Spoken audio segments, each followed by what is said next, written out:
حالانکہ غزالی جو تھے وہ ان لوگوں میں سے تھے کہ جنہوں نے دوبارہ واپس لانے کی کوشش کی، اور ابن رشد وہ تھے جو کہ خطرناک حد تک ارسطو کے ڈیفینڈر ہیں. یعنی جب غزالی لکھتے ہیں تعارفات الفلسفہ انکوہرنس آف دا فلاسفرز، تو رشد اس کی ایک ایک، جس طرح آپ کہتے ہیں نا پیرا وائز جواب دیا اس کو.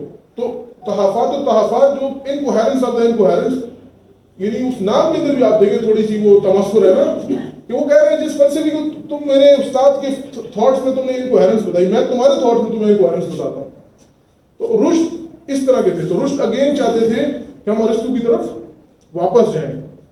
بہرحال اب تو جتنا ڈیٹا آ چکا، خاص طور پہ آئنسٹائن کے ایرا کے بعد، اور جو چیزیں بدلی ہیں، تو بہت بڑا ان کو سیٹ بیک ملا. لیکن اگین ابھی بھی اتنا بڑا سیٹ بیک نہیں ملا کہ وہ دوبارہ آپ نے ریجوینیٹ نہ کر سکیں. وہ کسی ٹائم بھی وہ چیزیں جو ہیں وہ دوبارہ واپس آ سکتی ہیں. لیکن یہ ایک بات بتاتے ہیں کہ اس یونانی تھاٹ کو چھوڑنے میں ہمیں 200 سال لگ گئے. تھوڑا سا آگے مزید اس کی وضاحت ہے سر. جی.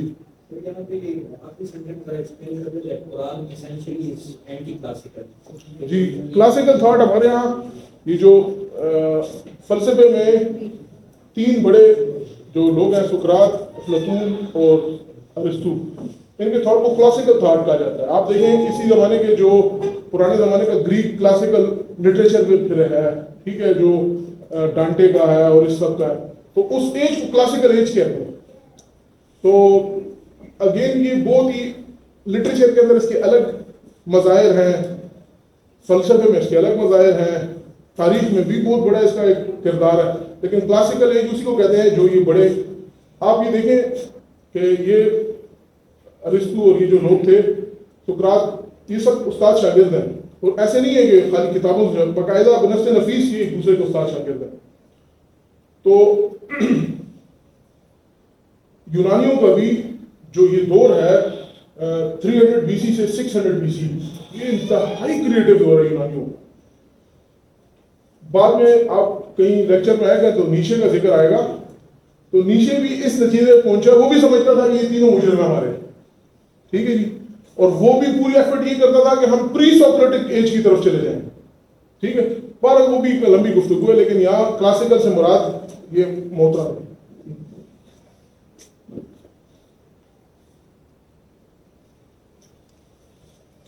اچھا بس یہ تھوڑا تھوڑا بتا دوں، ہم نے گفتگو آلریڈی کر لی. تو بیسیکلی یہ شروع کے زمانوں میں جب یونانی تھاٹ، چونکہ یہ پڑھے لکھے طبقوں میں تھا، ایلیٹ میں تھا، تو آپ سب کو پتا ہے کہ جو تھاٹ ایلیٹ کا ہوتا ہے وہ ریجیکٹ کرنا پڑتا ہے. عام غریب بندے کو تو اپنے روٹی کپڑے سے ہی فرصت نہیں ملتی، وہ کہاں یہ کام کر سکتا ہے. تو مسلمانوں کی جو انٹیلیجنسیا تھی اس کو یونانیوں نے کانکر کر لیا تھا. تو بعد میں جو سب سے بڑا ڈیفینس اس کے اگینسٹ آتا ہے وہ آتا ہے غزالی کا، اور اس میں کوئی شک نہیں ہے انہوں نے کمال کی. آپ دیکھیں گے کہ غزالی نے جس خوبصورت تنقید کی ہے نا، آج بھی ان کی تنقید انتہائی ویلڈ سمجھی جاتی ہے. تو وہ اپنے اندر ایک بڑا سبجیکٹ ہے کہ کس طرح انہوں نے یونانیوں کے اوپر تنقید کی، اور کس طرح انہوں نے ان کے، پھر اس میں ایک بڑا نام ہے، وہ آگے آئے گا، لیکن ابن تیمیہ کا بھی بہت بڑا رول ہے اس میں. ابن تیمیہ نے، غزالی نے تنقید کی ارسطو کے فلسفے پہ، اور تیمیہ نے اصل تنقید کی ان کے لاجک پہ. تو جو ہے نا ان کے رد المنطق جو ہے مشہور ڈاکومنٹ ہے، اور اس کے اوپر بڑا ورک کیا. تو جس طرح میں نے پہلے بتایا کہ غزالی چونکہ یونانیوں کے اثر سے نکلنا چاہ رہے تھے یا نکالنا چاہ رہے تھے، اس کے مقابلے میں رشد بالکل ادر وے اراؤنڈ. جو رشد، دوسری بات ہے یہ بھی دیکھیں کہ رشد جو تھے وہ رہتے بھی اسپین میں تھے، یہ بھی ایک پورا فیکٹر تھا. تو وہ انہوں نے واپس لایا. اب آج ہمارے یہاں گفتگو ہو رہی ہے کہ ہم نے جی غزالی کو فالو کیا، رشد کو فالو نہیں کیا، لہٰذا ہم پیچھے رہے. یہ بھی ایک لمبی گفتگو ہے، لیکن یہ بات بھی اس کے اندر بڑا سبسٹنس ہے کرنے کا کہ رشد نے مزید جو معاملہ اختیار کیا وہ بھی کوئی اتنا اچھا راستہ نہیں تھا. اچھا ہمارے یہاں پھر اشریوں کا تھاٹ جو ہے وہ ایک بہت ہی، جو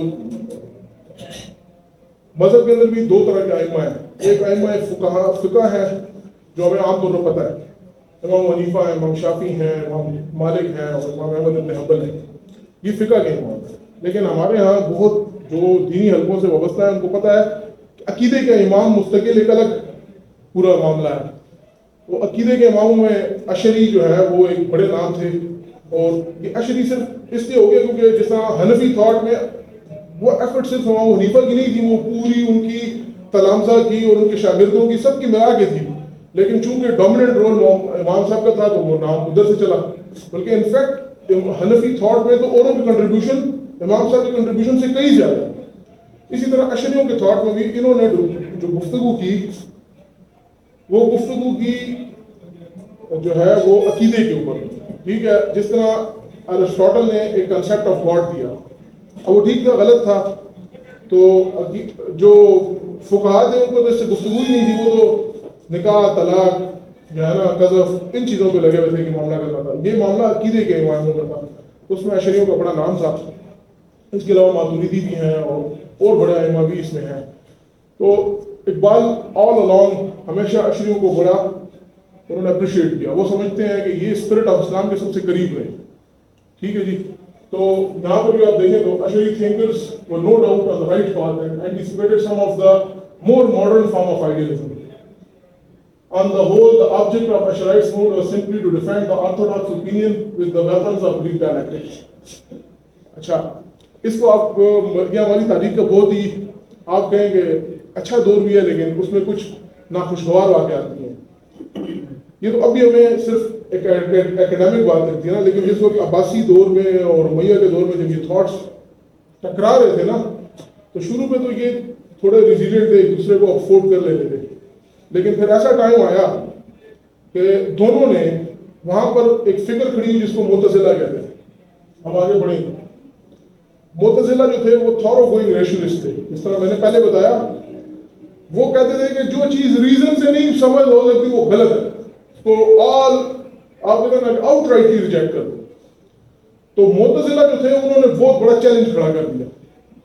اب اگین میں آپ کو پرانی بات سے تیسری بات سے جڑے, جو ہم نے کہا کہ اقبال کہہ رہے ہیں کہ علم کا ایک تیسرا مستقل ذریعہ جو مسٹک ایکسپیرینس ہے یا ریلیجس ایکسپیرینس ہے, ایک الگ روحانی واردات ان دونوں سے الگ ہے. یہ بات معتزلہ نے بھی تسلیم نہیں کی. معتزلہ کے نزدیک نہیں, یہ وہ کہتے ہیں اصل چیز ہماری ریزن ہی ہے, وہ مسٹک ایکسپیرینس کو رد کرتے تھے. لہٰذا معتزلہ دیکھیں اس سے کنسیکوینسز کیا ہوتے ہیں. اس کے کنسیکوینسز یہ تھے کہ ہر وہ چیز جو میٹر نہیں ہے انہوں نے ریجیکٹ. تو معتزلہ نے جو ہے وہ اکثر ان میں جو ہے انہوں نے موجات کا انکار کیا. اور بھی اس طرح جو ہے نا رائٹ وائز یعنی مشہور معاملہ ہے کہ معتزلہ کہتے تھے کہ اللہ عدل کرے گا, اور یہ اللہ کے بھی اختیار میں نہیں ہے کہ وہ عدل کے خلاف چلا جائے. ٹھیک, اب وجہ کیا تھی؟ وہ کہتے تھے کہ یہ کیسے ہو سکتا ہے, یہ تو irrational ہو جائے گا نا کہ اللہ خود اب اشعری جو تھے وہ بڑے سمارٹ تھے, تو اشعری کہتے تھے کہ بے شک اللہ عدل کرے گا, لیکن بہرحال اللہ پہ یہ لازم نہیں ہے, اگر وہ نہ بھی کرنا چاہے تو نو ون کین آسک ہم. یہ اشعری تھے. تو بہرحال یہ ڈبیٹ جو آج ہو رہی ہے نا, آپ دیکھیں خوشی بھی ہوگی کہ یہ بہت پرانی ہے اور یہ بڑی اچھے طریقے سے ہوتی تھی پہلے.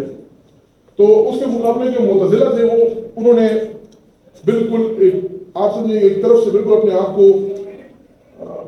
بے خبر کر دینا اور ایک چیز کو اس کے منفی اثرات ہی ہونے تھے. لیکن مسئلہ کیا تھا کہ کچھ عباسی خلیفہ تھے وہ معتزلہ ہو گئے تھے, اور انہوں نے معتزلہ ازم کو بالکل انہوں نے کہا کہ اس کے علاوہ جو ہے نا کسی نے کچھ کیا تو آئی ول سی ہم. ٹھیک ہے جی. تو اس کے بعد انہوں نے ایگزیکیوشنز کی ہیں مولویوں.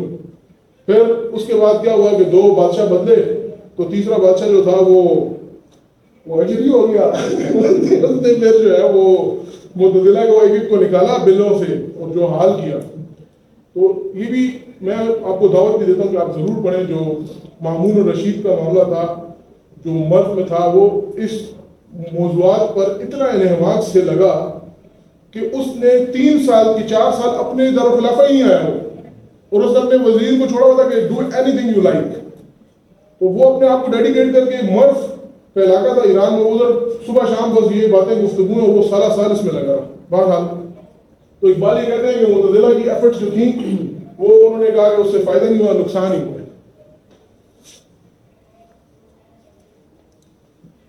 تو یہاں نالج سے پہلے بس ایک موٹی گفتگو ہے کہ دیکھیں یورپ میں کانٹ کو ریلیجن کا سیویئر سمجھا جاتا ہے. سر حنیف سے ہم نے سیکھا اور مجھے بعد میں پتہ لگا کہ ان کا بات بہت گراؤنڈڈ ہے, بہت ایویڈنس پہ ہے. سر فرماتے تھے کہ جرمنز جو ہیں وہ یورپ کے سب سے ریلیجس لوگ ہیں, ٹریڈیشن سے جڑے ہوئے لوگ ہیں. آپ یہ بات دیکھ لیں گے کہ جرمنز جو ہیں وہ آپ کو پورے فلسافیکل ٹریڈیشن میں مذہبی لوگ نظر آئیں گے یا روایت سے جڑے ہوئے لوگ نظر آئیں گے. اس کے مقابلے میں جو برٹش آئی لینڈ کے لوگ تھے وہ آزاد خیال تھے شروع سے, اور وہ زیادہ ریلیجس بھی نہیں تھے, وہ پریکٹیکل تھے زیادہ.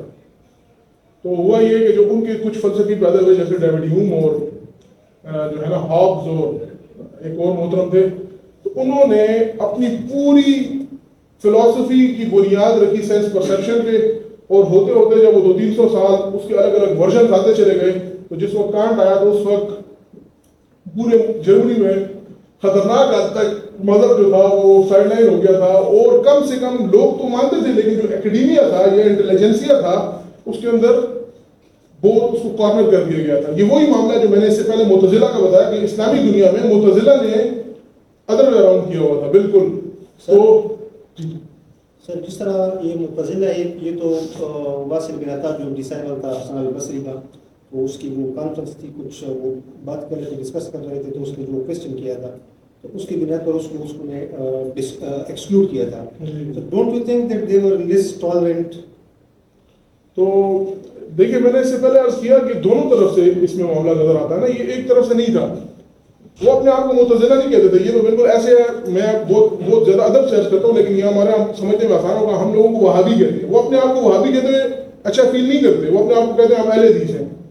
لائک وائز جو معتزلہ تھے یہ تو ان کے وہ لوگوں کو کنٹمپٹوسلی کہتے تھے یہ معتزلہ نکالے ہوئے لوگ ہیں, یعنی جس طرح انہوں نے بتایا نا واصل وطن بس لڑ رخصا, تو وہ باہر اس کو نکالا تو لوگوں نے کہا یہ ہم سے الگ یہ گیا ہوا بندہ ہے, ٹھیک ہے جی. تو وہ یہ تھا. لیکن میں آپ سے کہہ رہا ہوں آپ دوسری طرف پڑھیں ہارون الرشید کے معاملے اور مامون کے خاص طور پہ سینکڑوں لوگوں کو انہوں نے ایگزیکیوٹ کیا. یعنی یہ ایکسٹریمزم ایسی نہیں تھی کہ آپ کو صرف ادھر ہی نظر آتی ریلیجس سرکلز میں, یہ جو اپنے آپ کو انلائٹنڈ اس زمانے کے انلائٹنڈ معتزلہ کہتے تھے انہوں نے بھی بہت کیا. تو میں وہ دونوں بات سے آپ سے ایگری کرتا ہوں کہ یہ تھا معاملہ. اچھا لیکن وہ جو پرٹیکولر جو ہے کہ آپ بتا رہے ہیں نا, وہ معاملہ یہ تھا کہ وہ ایک بزرگ تھے, ٹھیک ہے, وہ بس اس طرح صوفی قسم کے بزرگ تھے. تو ہوتا یہ ہے کہ وہ ایک محفل چل رہی ہوتی ہے, ایک آدمی بار بار سوال داغ رہا ہو, تو کبھی کبھی ایسا ہوتا ہے کہ وہ سوال تھوڑے بندے کو جواب پہلے سے پتہ ہوتا ہے لیکن وہ خالی جان بوجھ کے کیا کرنا چاہ رہا ہوتا ہے, وہ ٹیز کرنا چاہ رہا ہوتا ہے, وہ بس اس محفل کو تھوڑا وہ چاہ رہا ہوتا ہے کہ میں تھوڑا, تو وہ ادھر کی معاملہ تھا. اس کے اوپر پھر کبھی تفصیل سے گفتگو بھی کی جائے.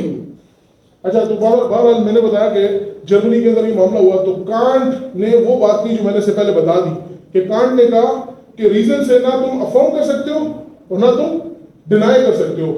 اس سے پہلے کیا ہو رہا تھا, اس سے پہلے تو ڈینائی کیا جا رہا تھا نا ریزن کے ذریعے ریلیجن کو, تو کم سے کم کانٹ نے ان کو ایک بہت بڑا کوشن دے دیا کہ ماذ اللہ دا کار کو اب آپ کے لیے سروائیول کہ کوئی راستہ تو نکال دیا میں نے, اور ایسے بھی نہیں نکالا, بہت ہی اچھے ڈاکومنٹ کے ساتھ نکالا جس کو کوئی بھی رد کرے گا تو سمجھ اس کو آ جائے گی. تو یہ وہ چیز تھی جو کانٹ نے ان کے لوگوں کے لیے کی. لائک وائز مذہبی حلقوں میں آپ دیکھیں غزالی کو جو خطاب ملا حجت الاسلام کا خطاب اس کو ملا, اب تو بہت زیادہ عام ہو گیا خطاب, ہر کسی کو دے دیا جاتا ہے, لیکن بہرحال غزالی اس زمانے کے اندر ایک بہت سیویئر کے طور پہ سامنے آئے, اور انہوں نے جس طرح یہ بند باندھا, ٹھیک ہے. دیکھیں ایک اپروچ ہی ہوتی ہے کہ میں لوگوں کو جھوٹ بتاؤں کہ یہ جنگ بھی ہم نے جیتی, یہ جنگ بھی ہم نے جیتی, یہ بھی جیتی, لیکن حقیقت سے کون انکار کرے گا نا, ایک دن تو نکل جائے گا, اس کے بعد کیا ہوگا, وہ بچہ میری بات پھر مانے گا, وہ کہے گا یار یہ ہے ہی جھوٹا. تو غزالی نے وہ اپروچ نہیں کی جو اس سے پہلے علماء کیا کہتے تھے, جس نے فلسفہ پڑھا دین اسلام سے خارج, جس نے یہ بات کی, جس نے سوال کیا, اس کا ہم سے کوئی تعلق نہیں ہے. تو غزالی نے یہ اپروچ اڈاپٹ نہیں کی, غزالی انہی میں رہا. اس کے اوپر کچھ غزالی کے پیسیجز ہیں, اس کی جو ان کی آٹو بایوگرافی ہے وہ کمال کی ہے, آپ اس کو ضرور دیکھیں, ان کا نام ہے المنکر. تو المنکر میں وہ بتاتے ہیں کہ میں گیا اور میں نے ان کے ساتھ 2 دہائیاں لگائیں فار لانگ 20 years, ٹھیک ہے. اور پھر غزالی نے اپنے اس میں کچھ اپنے ایکسپیرینسز لکھے ہوئے کہ وہ کتنا عرصہ معتزلہ رہا, وہ کتنا عرصہ جو تھا وہ جو تھا زندیق رہا, وہ آپ اس کو پڑھیں یو ول لو اٹ. تو بہرحال یہ سب کچھ ہوا, تو غزالی نے بھی وہی کام آلدو کانٹ نے بہت بعد میں کیا اور غزالی نے یہ کام بہت پہلے کیا. اچھا پھر وہ گفتگو ہے بہرحال اکیڈیمک ہے کہ وہ کہتے ہیں کانٹ اور غزالی میں فرق کیا ہے. تو کانٹ اور غزالی میں وہ دونوں کا یہ فرق بتاتے ہیں کہ غزالی نے بھی غلطی کی کہ انہوں نے بعد میں جو ڈیوڈ ہیوم والا پرنسپل تھا اسکیپٹسزم کا وہ اختیار کیا, اس کے اوپر فلاسفی کو تو رد کر دیا. لیکن اب ان کے پاس بھی کچھ بچا نہیں تھا کہ اب میں نے تو تنقید کر کے جو ریشنلزم ہے اور امپیریسزم ہے اس کو تو رد کر دیا, میں اپنی فاؤنڈیشن کس پہ کھڑی کروں گا. تو اس کے لیے پھر انہوں نے تصوف کا سہارا لیا وہ ایک الگ, لیکن ایک بات ان کے اوپر یہ تنقید کرتے ہیں کہ غزالی نے پھر اس کو ڈیولپ اس طرح نہیں کیا جس طرح کرنا چاہیے تھا. تو راستہ تو ٹھیک تھا, لیکن کانٹ نے بھی جو معاملہ کیا وہ یہی تھا کہ اس میں پھر اگین مجھے بڑے ذہن میں وہ اس میں واقعات یاد آتے ہیں کہ لوگ کہتے ہیں کہ کانٹ جو تھا نا وہ بھی اصل میں خود ایتھیسٹ تھا. بڑے اس طرح کے اسپیکولیشنز ہیں نا. تو کسی نے پوچھا کہ پھر اس نے جو تھاٹ دیا وہ تو ریلیجن کے لیے پڑھا, تو کہتے ہیں کانٹ نے شادی نہیں کی تھی اور اس کا ایک خادم تھا. تو اس نے اس خادم کو دیکھا کہ اگر یار خدا نہ ہوا نا تو میرا خادم تو بڑا خدا میں بلیو رکھنے والا ہے, تو صبح شام چرچ جاتا ہے اور اس طرح. اس نے کہا اس کی خادم ہے, اب کچھ راستہ نکالتا. تو اس نے پھر وہ ایک مشہور ورک ہے کہتے ہیں وہ لکھا the ground work for metaphysics of marks. تو یہ ہے. اچھا یہ بہت مزے کا ہے, ہم اس کو تیزی سے آگے چلے جائیں گے. یہ سب بیک گراؤنڈ بتانے کے بعد اب اقبال آ رہے ہیں کہ وہ کہتے ہیں کہ قرآن مجید جو کائنات بنانا چاہتا ہے وہ کیسی ہے. تو میں آپ سب کو یہ ریکویسٹ کروں گا, یہ پی ڈی ایف آرام سے اویلیبل ہے, یہ یاد کرنا آپ ایک ایک آیت اس کے ساتھ ساتھ پڑھیں گے تو یہ انسان کو ایک بہت اچھا ایکسپیرینس ہوتا ہے. اور اقبال نے اس کو بڑے اچھے پیٹرن میں لکھا ہوا ہے. تو یہ 10-11 آیتیں ہیں اور ہر ایک کمال جو انہوں نے بتائی ہے. تو پہلی بات یہ ہے کہ it's not the result of mere creative sport. یہ دنیا جو ہے نا کھیل تماشا نہیں ہے. اب یہ قرآن مجید کا ایک بہت بڑے نظریے کی رد ہے. ہمارے ہاں ہندوستان میں تو بہت زیادہ ہے, وہ تو اس کو سمجھتے ہی ہیں کہ یہ تو جو ہے نا ڈیوائن کامیڈی ہے. تو پوری دنیا ڈیوائن کامیڈی ہے. اور بہرحال ویسٹ میں بھی ایسے یونانیوں میں بھی یہ تھاٹس بڑے موجود ہیں کہ وہ یہ سمجھتے ہیں کہ یہ دنیا تو بس ایسے ہی جو ہے نا کھیل تماشے کی جگہ ہے. تو اٹس اے سیریس میٹر. تو وہ کہتے ہیں یہ دنیا جو ہے وہ اٹس ناٹ کریٹو اسپورٹ نہیں ہے. یہ اس لیے اللہ نے نہیں بنایا کہ بس ایک کھیل اللہ کھیلنا چاہ رہا ہے, بلکہ یہ اللہ نے بہت برہان سے اور اس کے پیچھے بہت مصلحت شامل ہے. دوسرا وہ کہتے ہیں کہ it is reality to be reckoned with. یہ بہت بڑی بات ہے کہ یہ دنیا جو ہے وہ اگر کسی نے لوزلی اس کو سمجھا اور سیریس لیے بغیر گزار دی تو اس کی کنسیکوینسز بہت خطرناک ہے جس کو اس کو سامنا کرنا پڑے گا. تو قرآن یہ کہتا ہے جیسے کہ ہمارے ہاں صوفیاء کے اندر بہت سارے لوگ ایسے شامل ہوئے جنہوں نے کہا کہ دنیا تو انتہائی ذلیل ہے, یہ دنیا تو بہت گھٹیا ہے. وہ دنیا کو انہوں نے اتنا کیا کہ انہوں نے کہا یار بس یہ تو کوئی یعنی اس کا حصول جو ہے نا جو کرتا ہے وہ بھی جو ہے صحیح راستے پہ نہیں ہے. تو انہوں نے ادر ورلڈنیس کو اتنا زیادہ ایمفیسائز کیا کہ اس دنیا کی اہمیت کو. اور آپ کو یہاں پر بہت سارے اس میں مجھے ایک لطیفہ یاد آ رہا ہے اور اس بار لطیفہ یہ ہے میں سناتا ہوں. اس میں ایک لطیفہ یہ ہے.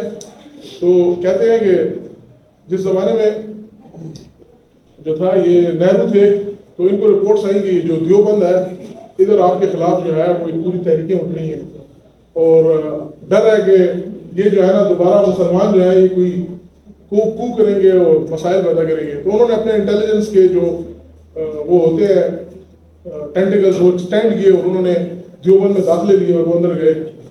تو کہتے ہیں اس کے بعد وہ بہت عرصہ انٹیلیجنس گیدر کرتے رہے تو انہوں نے ایک رپورٹ لکھی. انہوں نے کہا ان لوگوں سے ہمیں کوئی خطرہ نہیں ہے. تو پوچھا کیوں؟ کہتا ہے یہ زمین سے نیچے اور آسمان سے اوپر کی باتیں کرتے ہیں ان دونوں کے درمیان جائے اس کی بات نہیں کرتے.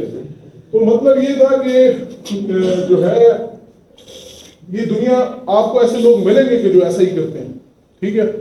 تو اور صوفیاء میں اس کی اکثریت ہے. کہ جو کہتے ہیں کہ یہ دنیا بڑا چھوڑو بس اس کو جو ہے نا وہ کہیں ٹھیک تھے کسب اس کا بہرحال.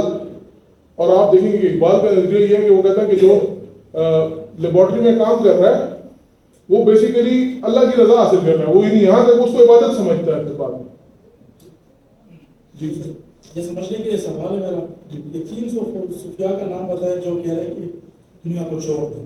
300 صوفی سے کیا اس طرح ہے کہ یہ گفتگو ان کے ساتھ پہلے بھی بہت زیادہ تفصیل سے ہو چکی ہے, تو میں آپ کو انشاءاللہ اکیلے میں جو ہے وہ مل گیا نا تو وہ ابھی 1 گھنٹہ ہے بس اس کو ہم نے وہ کنکلوڈ کرنا ہے. پوری کتابیں دکھا دیں آپ کو نہیں 3 بتا دیں صرف ابھی میں مان جاؤں, 1 بتا دیں چلو ٹھیک ہے. میں خود رہا ہوں اس میں اس وجہ سے یہ کر دوں ایک سویپنگ اسٹینڈرڈ پر چلو چلیں صحیح ہے جی. آپ کو اجازت ہے جی سویپنگ دیں. اچھا تیسری بات کیا ہے, the universe is so constituted that it is incapable that it is capable of extension. Again یہ بہت ہی اس کے اندر جاندار تصور ہے. یہ فنش پروڈکٹ نہیں ہے کہ بس جو ہے اسی کے اندر ہے, اللہ اپنی تخلیق میں اضافہ کر رہا ہے. تو یہ بھی وہ کہتے ہیں کہ یہ بہت اہم نظریہ ہے اسلام کا کہ سب کچھ ایسا نہیں ہے کہ بس ختم ہو چکا ہے, تمہاری تقدیریں لکھ دی جا چکی ہیں, تم وہی کر رہے ہو, بس جو ہو چکا ہے بس. یہ بھی بہرحال اب پھر میں کہوں گا تو ہمارے بھائی پوچھے گا کہ آپ مثالیں لاؤ. ہمارے یہاں ایک مستقل ڈٹرمنسٹ تھاٹ کی پوری روایت موجود ہے جن کے نزدیک جن کو جو ہے نا تقدیر کے معاملے میں وہ سمجھتے ہیں کہ بس جو کچھ ہو رہا ہے وہ پہلے سے لکھا جا چکا ہے, تو پری ڈیسٹینڈ ہے. بہرحال اس میں بڑی گفتگو ہے. تو میں اس کو یہاں تک بتاتا ہوں, رسل نے کتاب لکھی انریزالوڈ پرابلم آف فلاسفی کے نام سے, کچھ اس طرح کا ٹائٹل تھا اس کا. اس میں نمبر 1 اس نے اس کو ڈالا. اس نے کہا یار یہ معاملہ ریزالو نہیں ہونے لگا. اچھا جی, تو تیسری بات یہ کہ اللہ تعالیٰ اپنی تخلیق میں اضافہ کر رہا ہے, تو لہٰذا وہ کائنات کے اندر چیزیں ایڈ ہو رہی ہیں, اور یہ ایک زندہ کائنات ہے. یہ ایسے نہیں ہے کہ ہم ایسی چیز سے ڈیل کر رہے ہیں جو فنشڈ ہے.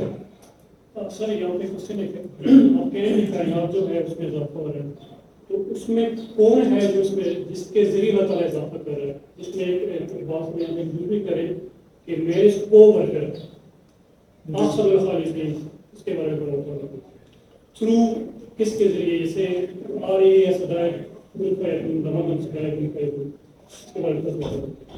تو اللہ تعالیٰ جو ہے وہ اپنی تخلیق میں ایسا اضافہ کر رہا ہے کہ ہمارے جو ایکشنز ہیں, ہماری انڈرسٹینڈنگ ہے کائنات کے حوالے سے بھی, گلیکسی ہماری ایکسپینڈ کرتی جا رہی ہے, نیا ڈیٹا اس میں آتا چلا جا رہا ہے. مطلب یہ کہ میں آج جو انسٹنس میں فیل کر رہا ہوں یہ انسٹنس یونیک ہے اور بالکل نیا ہے, اور میرے سے پہلے کسی نے محسوس نہیں کیا, لائک وائز سب حاضرین نے. تو یہ اگر ہم یہ کہیں کہ بہت سارے لوگ ایسے بھی ہیں جو سائیکلک ویو آف یونیورس میں بلیو رکھتے ہیں کہ بس جو انسٹنس ہو رہا ہے وہ دوبارہ ہوتا چلا جائے گا, یہ تو وہ یہ کہہ رہا ہے کہ یہ چیزیں ڈیٹا نیا آتا چلا جا رہا ہے, نئے فوٹانز آ رہے ہیں, نئی انرجی آ رہی ہے, نئے ہاں اب جی وہ کہتے ہیں کہ اس کے پیچھے وہ ایک پورا اقبال کا پورا نظریہ ہے. اقبال ایگزسٹینشلسٹ تھے, اس کو کہا جاتا ہے جو تھیسٹ ایگزسٹینشلسٹ فلاسفرز ہیں. تو اقبال کا یہ نقطہ نظر ہے کہ چیزیں جو ہے نا وہ اس کو بہت آگے لیول پر جا کر ڈیفینڈ کرتے ہیں, جو ہم نے ابھی گفتگو کی ڈٹرمنزم کی اور فری ول کی. تو اقبال کا نظریہ جو ہے وہ فری ول کے اس کی بہت بڑی ایڈوکیسی ہے. ٹھیک ہے, تو وہ کہتے ہیں کہ جب انسان جو ہے کوئی اس کاموں میں لگ جاتا ہے جو یونیورس کے ساتھ کوہیرنٹ ہے, تو پھر وہ بتاتا ہے کہ اللہ تعالیٰ ان تمام کاموں میں اس کو کو ورکر بن جاتا ہے. اور وہ ایک اور جگہ اقبال نے اس کے اوپر وہ حدیث اس کی بڑی وضاحت کی کہ جس میں اللہ بتاتے ہیں کہ میں اس کا ہاتھ بن جاتا ہوں, میں اس کا پاؤں بن جاتا ہوں. جی جی جی اچھا جی, it's not a block universe, finish product, immobile, incapable of change, deep in its inner being lies perhaps the dream of new birth. اچھا آگے man discover himself below in the scale of life surrounded on all sides by the forces of obstruction. تو پھر یہ اس کو آپ اس طرح دیکھیں کہ انسان کیا کر رہا ہے, ہر وقت اسٹرگل کر رہا ہے. ایک اس کا اپنا نفس ہے جو اس کو گریویٹیٹ نیچے کی طرف کر رہا ہے, اس کی خواہشات ہے. پھر معاشرے میں بھی وہ دیکھتا ہے کہ وہ چیزیں اس کو اچھا یعنی اچھی بات کرنے والے کتنے ہوتے ہیں اور بری طرف دعوت دینے والے کتنے ہوتے ہیں. لائک وائز میرے عرض ہے کہ میں ایک دم سے بہت سارا پیسہ اکٹھا کر لوں, میں ایک دم سے بہت ساری پاور گریب کر لوں, میں ایک دم سے بہت زمینیں لے لوں. اب جو جائز طریقہ ہے وہ تو بڑا مشکل ہوتا ہے. تو ہوتا کیا ہے اللہ ماشاء اللہ, وہ طریقہ کیا ہوتا ہے, وہ گریویٹیٹ کرتا ہے آپ کو گھٹیا پن کی طرف, وہ آپ کو ایسے کاموں پہ مجبور کر دیتا ہے یہ والے کام کہ آپ وہ کام کرتے ہیں جو انسانیت کی معراج نہیں ہوتے, جو انسانیت کو شان نہیں دیتے. سر اس میں جو موبلٹی ان کیپیبلٹی کی بات ہوئی تو یہاں پر جو ہمارے پاس بیسک ایوولوشن ہے اس سے لے کے جتنی بھی چیزیں وہ تو ایوالو ہو رہی ہے, تو وہاں پر پھر موبلٹی کو ہم کس طرح کنسیڈر کریں گے اور اس کی کیپیبلٹی کو ہمارے پاس اپلیکیشنز بھی موجود ہیں. تو دیکھیں اقبال کا جو ایوولوشن کا نظریہ ہے ایک مستقل اپنے اندر ایک نظریہ ہے. اقبال کے نزدیک یہ چیزیں ابھی بھی ایوالو کر رہی ہیں. تو وہ شاید 6 لیکچر یا 5واں لیکچر جو پڑھائے گا اس کے اندر وہ اس میں بڑی تفصیل سے اس کا ذکر ہے کہ اقبال کے نزدیک وہ ایوولوشن ابھی بھی نہیں رکی, اور وہ رومی سے استدلال کرتے ہوئے ہمیں بتاتے ہیں کہ جو ہے نا وہ پوری رومی کی تفصیل سے نظم انہوں نے وہاں پروڈیوس کی کہ پہلے میں میٹر تھا انآرگینک, پھر میں جو ہے میں نباتات میں میری وہ ہوئی, پھر میں آگے چلتا گیا. تو وہ اقبال اس نظریے کے قائل ہیں اور وہ اس کے ایڈوکیسی کرتے ہیں, اور ان کے نزدیک ایوولوشن ابھی بھی چل رہی ہے اور وہ اس سے جڑا ہوا بات ہے. سر جی اگر ہم سر سراؤنڈنگ میں دیکھیں تو جتنے بھی ایتھیسٹس ہیں یا لیٹس سے بھی pseudo liberals, they have an issue with Iqbal's philosophy, despite the fact that his philosophy is comparatively less rigid. He talks about revival, reconstruction, ijtihad. So what is the key thing that troubles the pseudo liberals? میں نے اس سے پہلے دیکھیں میں ان کو benefit of doubt دیتا ہوں. میں یہ سمجھتا ہوں کہ پاکستان نے جس اقبال کے نظریے کو ترویج دی, میں نے پہلے بھی بتایا کہ نیشن اسٹیٹس کی مجبوریاں ہوتی ہیں. امریکہ کے اندر بھی پورا سچ اپنے بچوں کو نہیں پڑھایا جاتا. یہ ہر نیشن اسٹیٹ کا مسئلہ ہے. دنیا کے اندر ایسی کوئی آئیڈیل اسٹیٹ نہیں ہے کہ آپ اسٹیٹ کچھ گرے ایریا ہوتا ہے, جب آپ جو اس کو ریڈ لائن کراس کرو گے نا اسٹیٹ حرکت میں آئے گی. تو وہ جو اقبال ہے وہ لوگ جو پڑھتے ہیں وہ میں ان سے سنتا ہوں تو وہ بھی ٹھیک کر رہے ہوتے ہیں. یعنی دیکھیں آپ ایک چیز کو اوور ایمفیسائز کریں گے. ہم نے پوری جو جنگیں لڑی ہیں افغانستان کے اندر لے جا کر, وہ تو یہی ہے کہ مومن ہے تو بے دیر بھی لڑتا ہے سپاہی, تو وہ بھی تو اقبال ہے نا. اور بھی اس طرح کے اقبال ہے جو تجھے حاضر و موجود سے بیزار کرے والا معاملہ ہے, لیکن کانٹیکس میں وہ چیزیں ٹھیک ہو جاتی ہیں. لیکن نیشن اسٹیٹ نے تو اس کو اپنے پرپس کے لیے یوز کیا نا. تو میں ان کو بینیفٹ آف ڈاؤٹ دیتا ہوں. میں اس لیول پہ نہیں جا سکتا کہ میں ان کو سوڈو لبرل ڈکلیئر کر دوں یا کر دوں. تو اللہ کرے گا وہ شاید یہ باتیں دیکھ لیں تو ان کے اوپر بھی اس چیز کا اگر شاید انکشاف ہو جائے تو وہ چیزوں سے رجوع کر لیں. اچھا, پھر میں نے آپ سے کہا نا کہ ایک ایک آیت آپ ضرور پڑھیں, ادھر وہ موقع نہیں ہے. یہ 6واں پوائنٹ آپ دیکھیں نا تو with all his failings he is superior to nature. یہ قرآن مجید کا جو مقام ہے یہ بہت خوبصورت, اور ہر مقام قرآن کا خوبصورت ہے, لیکن اس موضوع پر یہ بہت ہی عمدہ مقام ہے کہ اللہ تعالیٰ ایک مکالمہ کرتے ہیں کہ اللہ کہتے ہیں میں جو ہے وہ پہاڑوں کو کہا کہ تم اس ٹرسٹ کرو, پہاڑوں نے انکار کر دیا. پھر میں نے آسمانوں کو کہا, انہوں نے انکار کر دیا. تو انسان نے کہا کہ ہاں میں یہ ذمہ داری لینے کے لیے تیار ہوں. تو یہاں سے ہم الگ مطلب لیتے ہیں, لیکن پھر لطیف بات یہ ہے کہ اقبال ان کا ایک دیکھنے کا ایک معاملہ الگ تھا. انہوں نے اس کو کتنا اچھے طریقے سے اپنے پرپس کے لیے سرچ کیا. انہوں نے کہا اس سے کیا سمجھ آ رہی ہے کہ man is superior to all these. تو یہ بھی بہت مزے کا مقام ہے. لیکن وہ یہ بتا رہے ہیں کہ یہ بھی ہمیں سمجھنا ہے, جیسے کہ جو مٹیریلسٹ لوگ ہیں وہ آپ دیکھیں جو اینیمل رائٹس کی آج کل بات ہو رہی ہے. آپ یورپ کے اندر آپ کو نیوز ملتی ہوگی کہ وہ کیا کرتے ہیں, رات کو جاتے ہیں وہ مرغیوں کا فارم کھول کے آ جاتے ہیں, مرغیاں ساری شہر میں آ جاتی ہیں.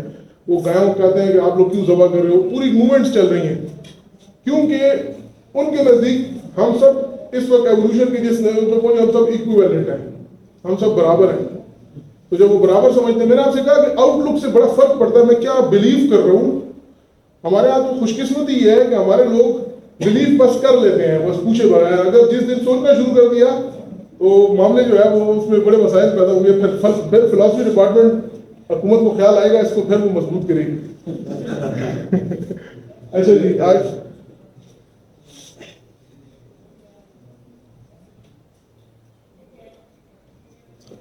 انسان کا وہ کہتے ہیں نا کہ یہاں پر وہ ہے کہ انسان کی ابتدا ہے تو اس کی انتہا نہیں ہے. یعنی ایک ٹائم تھا انسان پیدا ہوا تو اقبال کہتا ہے کہ لیکن اس کے بعد وہ یونیورس کا کنسٹیٹوئنٹ بن جائے گا, وہ کبھی ختم نہیں ہوگا.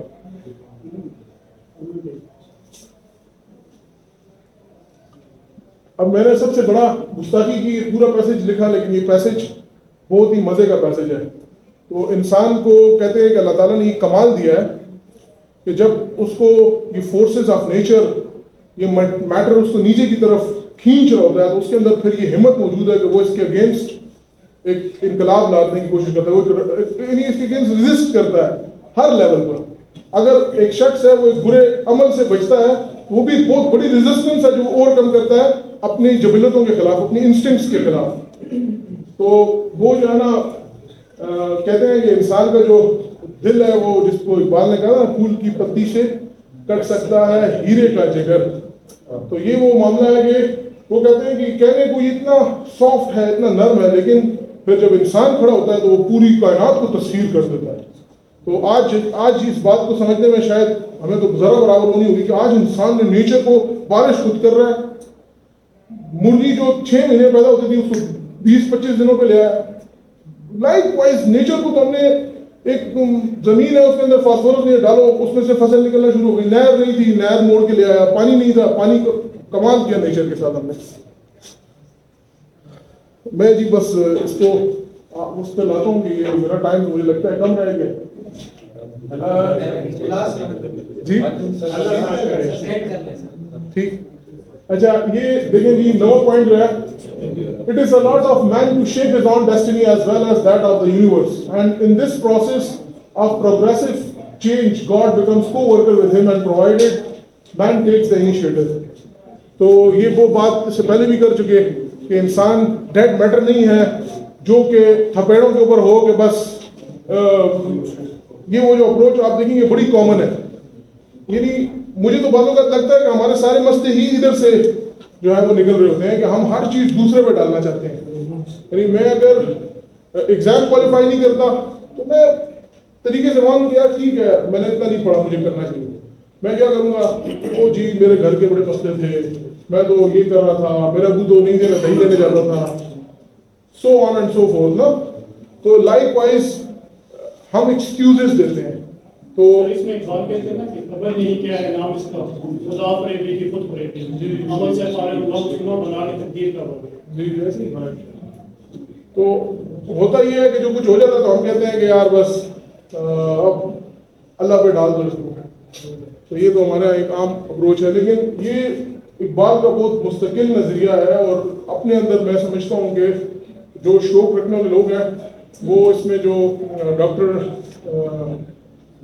رفیع الدین کا جو اس پہ کتاب ہے نا کہ قرآن اور اقبال کے نام سے, تو بڑی عمدہ انہوں نے اس کے اندر یہ سارے میٹرز ڈسکس کیے ہیں, وہ آپ ادھر تفصیل سے بھی دیکھ سکتے ہیں.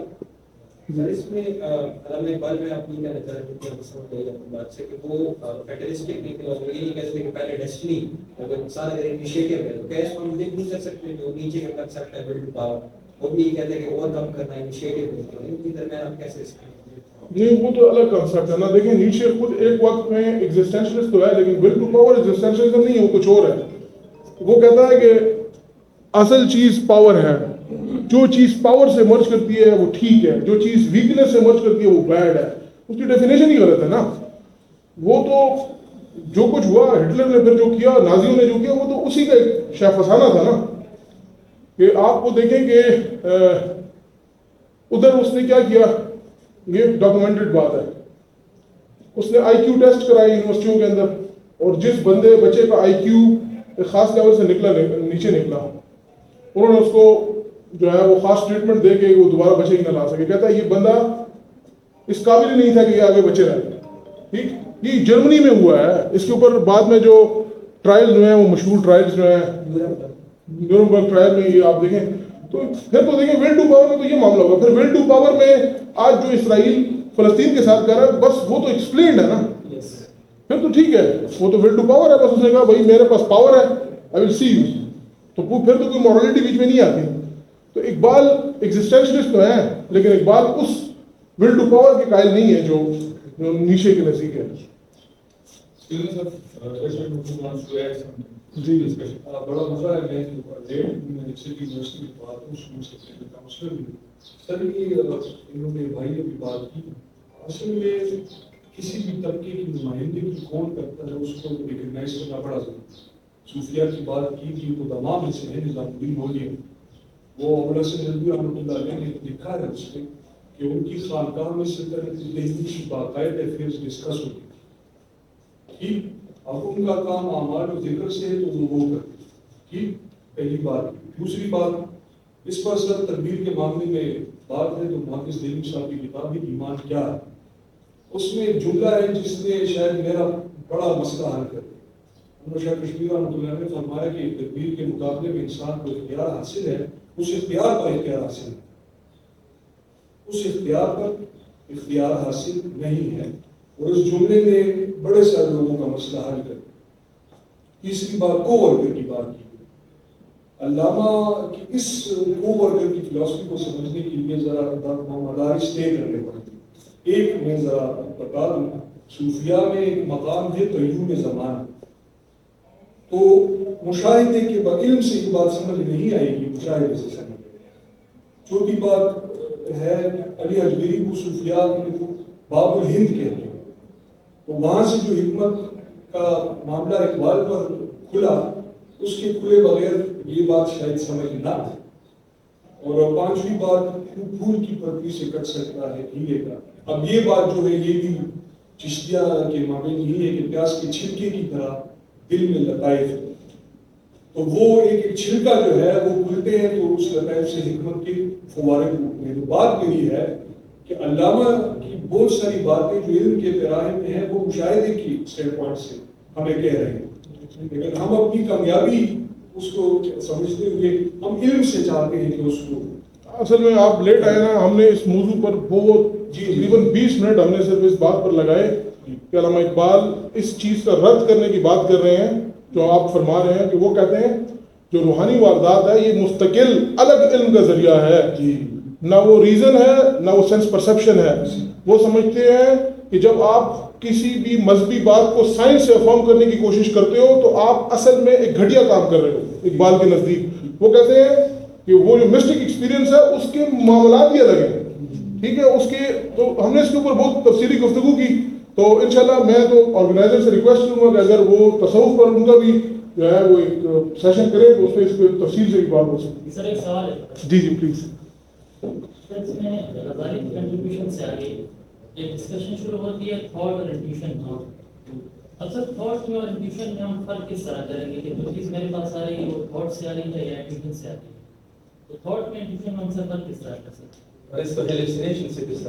یہ ابھی آپ تھوڑا سا ٹائم دینا تو یہ آپ کو 2-3 سلائیڈوں کے بعد یہ جو موضوع نکل آئے گا کہ اقبال کے نزدیک انٹیوشن کیا ہے اور وہ کیسے ڈفرینشیٹ کر رہے ہیں اس کو تھاٹ سے. بس تھوڑا سا مجھے یہ اس پہ مجھے اندازہ ہے کہ تھوڑا ہمارا ٹائم زیادہ لگ گیا. اچھا جی, پھر انسان اگر انیشیٹو نہ لے, ٹھیک ہے, تو وہ نیچلوں سے بھی نچلا ہے. اللہ تعالیٰ پھر اس کو جی بدترین پھر یہ بھی ہے نا, کیونکہ اگر جانور نہیں لے رہا تو اس کے پاس انیشیٹو کی صلاحیت ہی نہیں ہے. تو اگر ہم نہیں کرتے تو پھر وہ نیچلوں سے نچلا ہے. اور میں اس کو کہتا ہوں ہماری جدید تاریخ اس سمجھنے کے لیے کافی ہے. ہمارے پاس بہت سارے ایسے واقعات ہیں کہ آپ دیکھیں کہ ہارٹ لیس لوگ ملے نا. سر حنیف نے ہمیں وہ مشہور وہ اس کا پڑھایا, سر وہ کیا تھے نوبل لاریٹ تھے جن کا وہ آپ نے ہمیں ایسے پڑھایا تھا کیمو کا. تو اس میں بڑے مزے کے واقعے کوٹ کرتا ہے نا. تو وہ اس طرح ہوتا ہے کہ نازیوں نے ایک گھر کرائے پہ لیا ہوتا ہے جس میں وہ ٹارچر سیل انہوں نے اسٹیبلش کیا ہوتا ہے. تو اس میں وہ بندے کو کرسی سے باندھ کر اس کو ٹارچر کرتے ہیں. تو جو وہاں کی لینڈ لیڈی ہوتی ہے وہ اس کو ریکویسٹ کرتا ہے کہ دیکھو یہ لوگ اب نہیں ہے تو مجھے چھڑا دو. تو وہ آگے سے اس کو کیا کہتی ہے, وہ سے کہتی ہے کہ میں اپنے ٹیننٹس کے پرسنل افیئر میں انٹرفیئر نہیں کرتی. ٹھیک ہے. تو لائک وائز اور بہت سارے معاملے ہیں کہ جرمن کہتے ہیں ایک جگہ جاتے ہیں اور وہ جو ماں کے 3 بچے ہوتے ہیں تو وہ ماں سے کہتے ہیں کہ اب تم یہ بتاؤ کہ اس میں سے میں کس کو چھوڑ دوں؟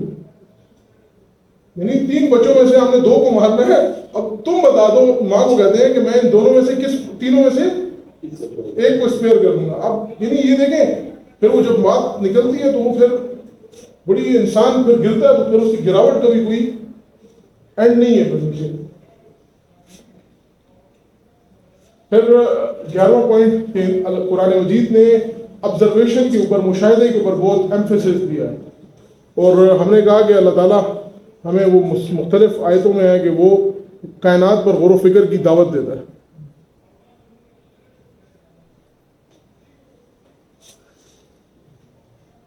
اچھا، یہ یہاں پر وہ بات ہے کہ آگے ہم تفصیل سے پڑھ لیں گے کہ مسٹک ایکسپیرینس ہے، لیکن وہ کہتے ہیں کہ یہ ساری چیزیں آگمنٹ کر رہی ہیں، کپل کر رہی ہیں ہمارے جو مشاہدات ہیں سینس پرسیپشن والے، یہ ہمیں اس بڑی ریالٹی تک پہنچنے میں مددگار ثابت ہو رہے ہیں. ٹھیک ہے، تو میں جب پھر بار بار کہتا ہوں کہ صوفیہ نے جب اور ایمفیسس دیا جو تھا وہ صرف روحانی واردات کو اور ایمفیسس دیا، وہ اس اسپیکٹ سے کیا ہوا، ایکلپس ہو گیا، اس کے اوپر گرن لگ گیا، اور پھر اس کے منفی نتیجے بھی نکلے کہ دنیا سے لاتعلقی کا معاملہ ہو.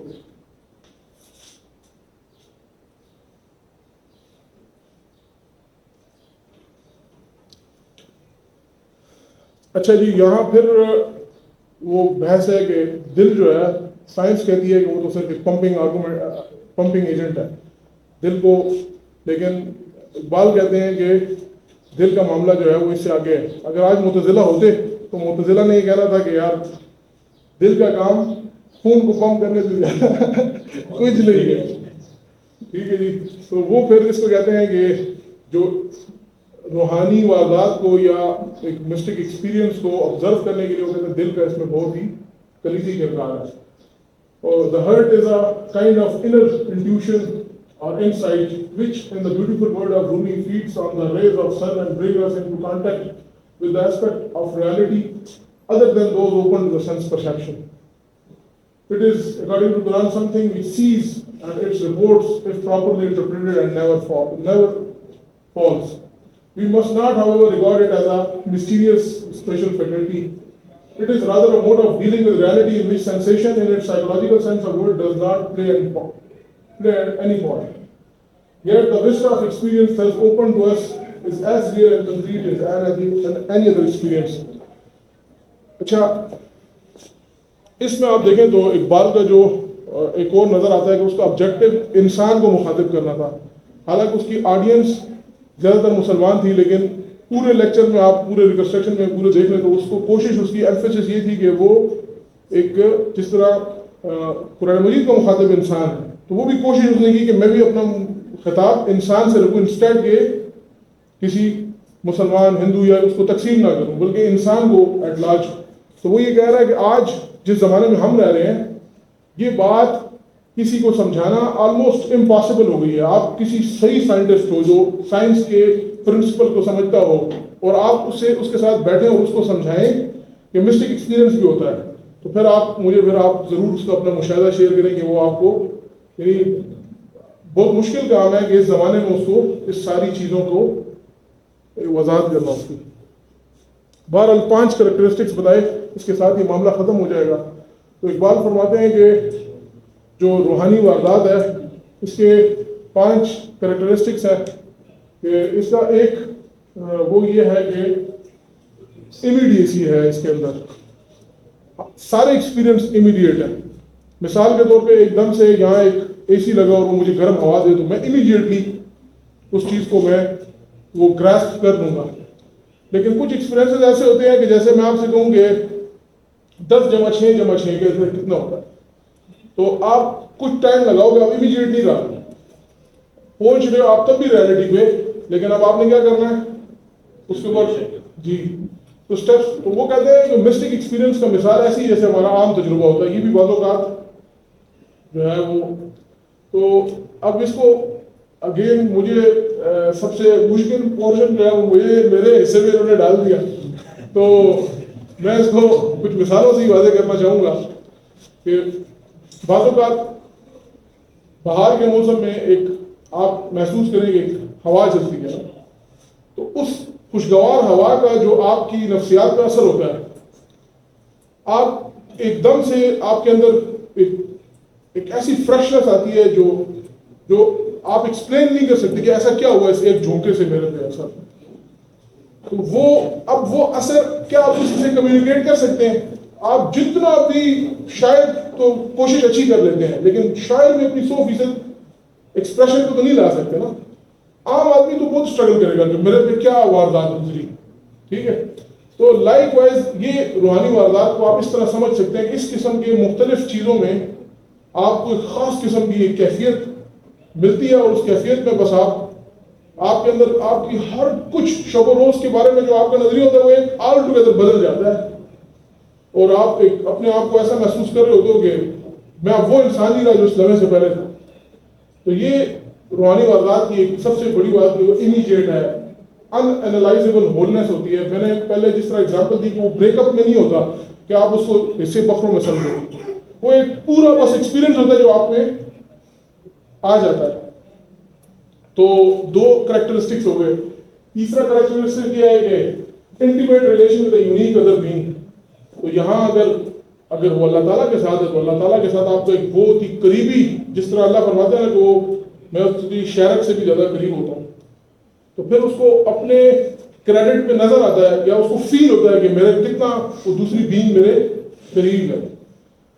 اس کے اوپر ایک بات بھی بہت لمبی کریٹیکل اسی لیکچر کے اندر ڈسکشن ہے. کہتا ہے میرے پاس، میں نے جب یہ بات کی، اقبال کہتے ہیں میرا شاگرد آیا، اس نے مجھے کہا کہ ذرا یہ تو مجھے سمجھاؤ. تو اس نے اس سے پوچھا کہ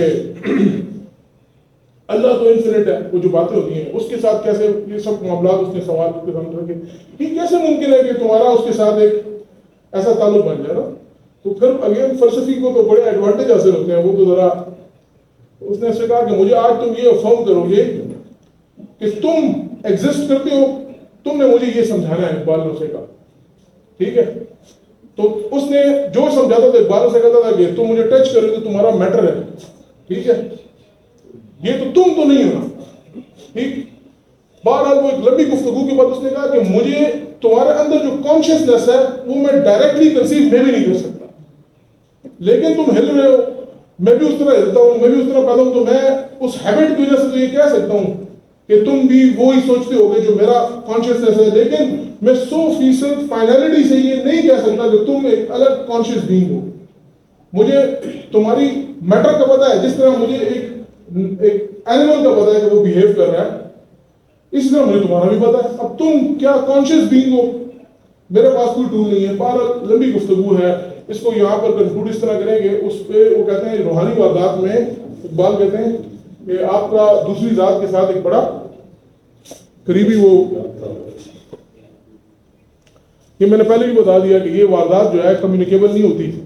یہ کمیونیکیشن کا کیسا معاملہ ہے، جو سائنس کے اسٹوڈنٹ ہیں وہ اس کو سمجھتے ہیں. ہم نے کیا کیا، ہم نے پانی کو بوائل کیا تو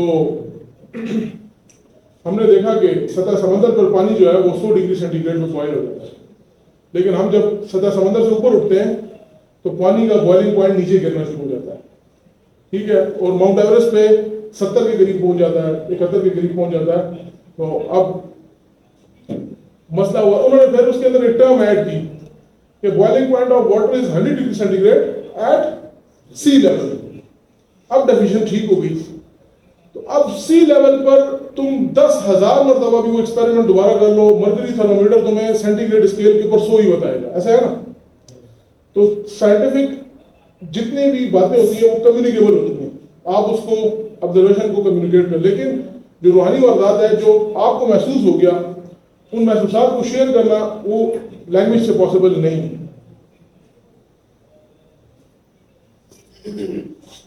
اچھا، پھر اس میں انٹیمیٹ ایسوسیشن ود ایٹرنل، تو یہ ہم نے بتا دیا کہ وہ پھر اپنے آپ کو، وہ جب یہ تجربہ کسی کو حاصل ہوتا ہے تو اس کے اندر ایک بہت بڑی اسٹرینتھ آتی ہے. وہ اپنے آپ کو اس وقت ہی نہیں سمجھ رہا ہوتا، اس کو لگتا ہے کہ میرا اب معاملہ جو ہے وہ اٹرنل ہو گیا، کیونکہ اٹرنل ایگزسٹنس کے ساتھ میری ایک رابطہ ہو گیا نا. تو اس کو اپنی ذات وہ وسعت میں نظر آ رہی ہوتی ہے، وہ اس کی وہ مشاہدہ اس کا بڑا بڑھ جاتا ہے. تو یہ بھی اس کی ایک بہت بڑی اسٹرینتھ ہے جو حاصل ہوتی ہے. پھر میں تو ہمارے بھائی ہیں، ہم تو خود ذاتی طور پہ ان صوفیاء کے تو میں صبح شام جو ہے وہ میں ان کی قصیدے پڑھتا رہتا ہوں کہ جنہوں نے ہمیں ان چیزوں کو سمجھنے میں مدد کی. لیکن اس کا ہرگز یہ مطلب نہیں ہے کہ ہم ان کے اوپر ایک طالب علمانہ طور پر کوئی ایسی بات نہ کریں کہ جو تنقید اس لیے کریں گے کہ اس سے ہمیں کوئی فائدہ ہو اور ہم اس کی وہ بری باتوں کو وہاں چھوڑیں اور ان کی جو زیادہ اچھی باتیں ہیں اس کو ڈاؤن کریں. سر جس پر ایک جی باہر ہے حد فہم سرندوں کے مقامات، باہر ہے حد فہم سرندوں کے مقامات، کیا تم کو خبر کون کہاں جھوم رہا ہے؟ عقل سے کسی چیز کا ماورا ہونا عقل کے خلاف ہونا نہیں ہے. یہ سب سے بڑی بے علمی کی دلیل ہے، اور اس معاملے میں ہماری تعلیم یافتہ طبقہ تعلیم زدہ ہے. مجھے یہ کہ اس معاملے میں تعلیم یافتہ ایک شیئر میں بھی سوال کر سکتا ہے.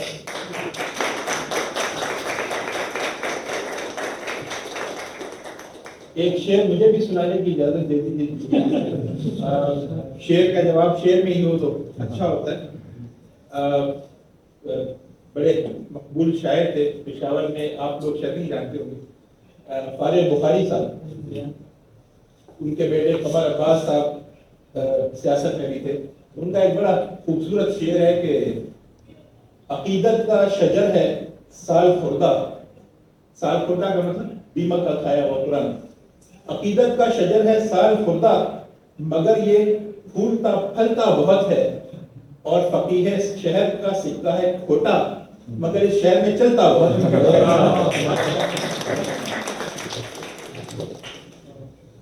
آپ سب کا بہت بہت شکریہ کہ آپ نے فلسفے کی باری بار کم باتیں بڑے حوصلے کے ساتھ کوشش کی. اور میں ڈاکٹر محسن حبیب صاحب کو بھی بہت شکر گزار ہوں کہ انہوں نے اپنے قیمتی وقت سے ہمیں ٹائم دیا. اگر آپ کے کچھ مزید ایک سر سوال ختم کریں. ہاں اگر سوالات تو بات کا ہو گیا، اگر کسی کا کچھ سوال رہتا ہے تو وہ کر سکتے ہیں. اسٹارٹ میں آپ نے ایک بات کی کہ آپ اندر اس کو شیئر کرنا. اسٹارٹ میں کہا تھا کہ دو ہمارے پاس جو نالج ہے اس کی سورسز ہوتی ہے، ایک ہوتی ہے سینسز، ایک ہوتی ہے ریزن. ہمارے اگر ہم فلسفے کی تعلیم کو دیں تو اس میں دو مختلف فارم ہیں. لیکن آپ نے ایک ریلیجیس ایکسپیرینس کی بات کی کہ جس کی اقبال میں بات کی، تو اس کی بیسس کیا ہے کہ ریلیجیس ایکسپیرینس جو ہے اس کا کام بلیف فیتھ کے ساتھ ہے، اور بلیف فیتھ اگین یہ کسی آئیڈیا کے ساتھ کنیکٹ ہوتا ہے. تو کیا ہم یہ کہہ سکتے ہیں کہ ریلیجیس ایکسپیرینس ہے more inclined towards rationalist instead of امپیریسسٹ؟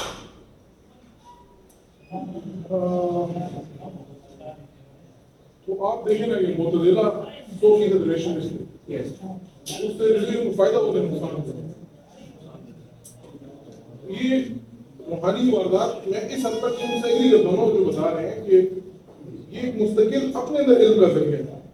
Iqbal کی جو بڑی کنٹریبیوشن ہے جو میں سمجھتا ہوں، اللہ کرے مجھے توفیق ملے یا کسی اور کو، وہ میں اس کو لکھوں کہ اقبال کی سب سے بڑی کنٹریبیوشن یہ ہے کہ اقبال ریکنسائل کرنے کی کوشش کریں. صوفیہ جس طرح انہوں نے بتایا نا، صوفیہ آؤٹ رائٹلی یہ کہتے ہیں کہ یہ جو انٹیوشن ہے نا یہ کہیں پر بھی سینس پرسیپشن کے ساتھ ملتی نہیں.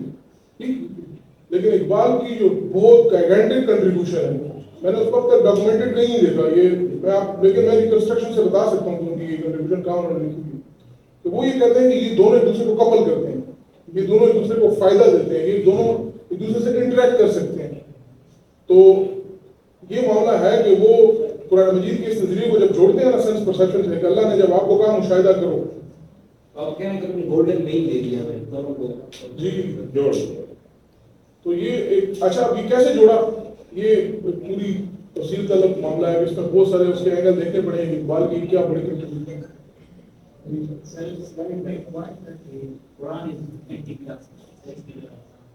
میں نے اس کو ایک پہلے بھائی نے پوچھی کہ کلاسیکل سے مراد اقبال کا یہاں پر سقراط، ارسطو اور افلاطون ہے.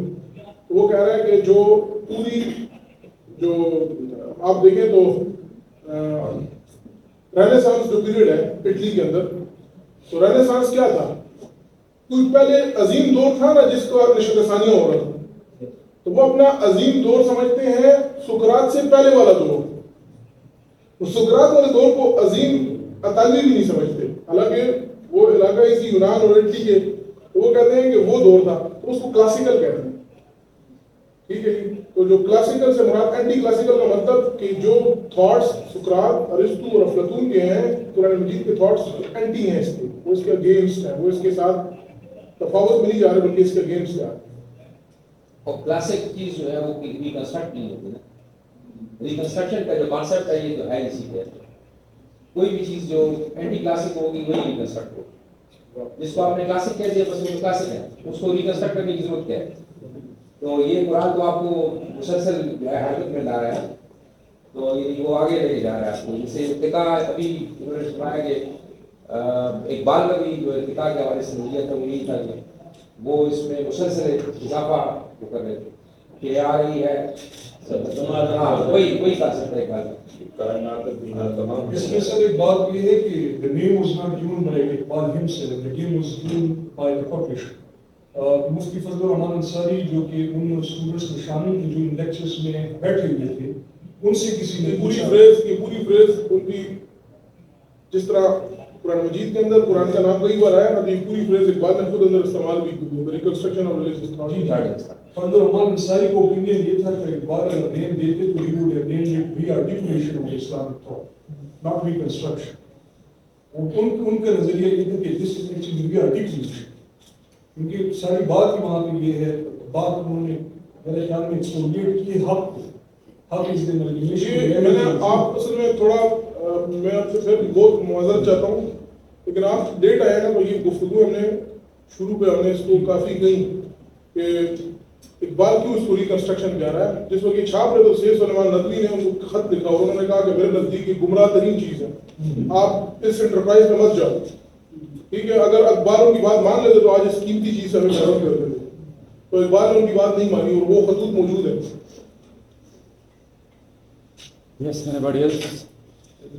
جی جی پلیز. سر آپ نے کہا کہ بعد میں یہ سیکٹرز ہے، تو ہم دیکھیں کہ بہت سے ایسے اس میں فلاسفرز ہیں جیسے فارابی، انہوں نے تاٹو کے آئیڈیاز کو لے کر کو ٹرانسلیٹ کیا اسلامی کو، اس طرح کے آپ نے اس طرح فلاسفرز کے نام لیے.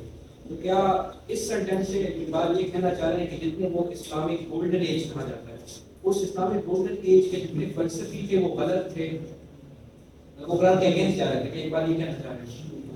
تو صرف فلسفیوں کو تو نہیں کہہ رہے، وہ تو ایز اے ہول بھی تنقید کرتے ہیں. میں نے آپ سے کہا اس موضوع پہ تفصیل جب آگے کھلے گی تو اقبال بڑی تعریف کرتے ہیں امام حنیفہ کی اور ابن تیمیہ کی اور ابن قیم کی، سب کی بڑی تعریف کرتے ہیں، اور وہ کس گراؤنڈز پہ کرتے ہیں اور پھر جن کی وہ کریٹیک کرتے ہیں، بڑے ادب سے کرتے ہیں، لیکن وہ کریٹیک بھی بڑے اس سے کرتے ہیں. بعض اوقات ایسا تھا کہ مسلمانوں کے پاس ملٹری مائٹ تو تھی لیکن سویلائزیشن نہیں تھی، وہ بہترین چیزیں نہیں تھیں. تو وہ پھر کب ہوئی اس کے ساتھ یہ ساری علم والی باتیں جڑی ہوئی. تو یہ تو ہے کہ اچھا پھر آپ کی یہ بات کہ وہ کندی کو یا فارابی کو یا اس کو تنقید سے لاتے ہیں نا، تو ان کی وجہ سے تو کوئی کمالات نہیں ہوئے نا. یعنی وہ بھی ایک بہت لمبا موضوع بحث ہے نا کہ جب جو تھاٹس ایمانیشن آف تھاٹس کا ایمانیشن آپ کا سینا کا ہے، تو سینا کی جو اپنی میڈیسن ہے وہ بھی اس سے ریکنسائل نہیں کرتی. یعنی سینا جب بات فلسفے پہ کرتے ہیں تو وہ ایک الگ انسان ہوتے ہیں، اور جب وہ بات میڈیسن پہ کرتے ہیں تو ایک الگ انسان ہوتے ہیں. تو ان کو بھی پتہ، سینا کو بھی ادراک نہیں تھا کہ یہاں وہ میتھڈ الگ کیوں اڈاپٹ کر رہے ہیں. میں نے کہا بہت مزے کی گفتگو ہے، لیکن اللہ کرے ہم اس کو اور محفلیں ہوں، سینا پر بھی ہوں، یہ بھی ہوں، یہ گفتگو مزہ ہے.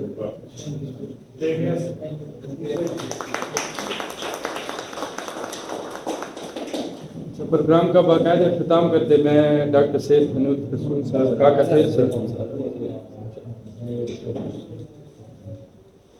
Thank you so much, sir, and our respected guests and our participants جو کہ یہاں پر ہمارے ساتھ آ جائیں ادھر اور اس محفل کا حصہ بنے. میں ڈاکٹر زیرم حسن صاحب کو بلانا چاہوں گا کہ وہ آئیں اور ہمارے جو مہمان ہیں ان کو شیلڈز دیں. Please welcome.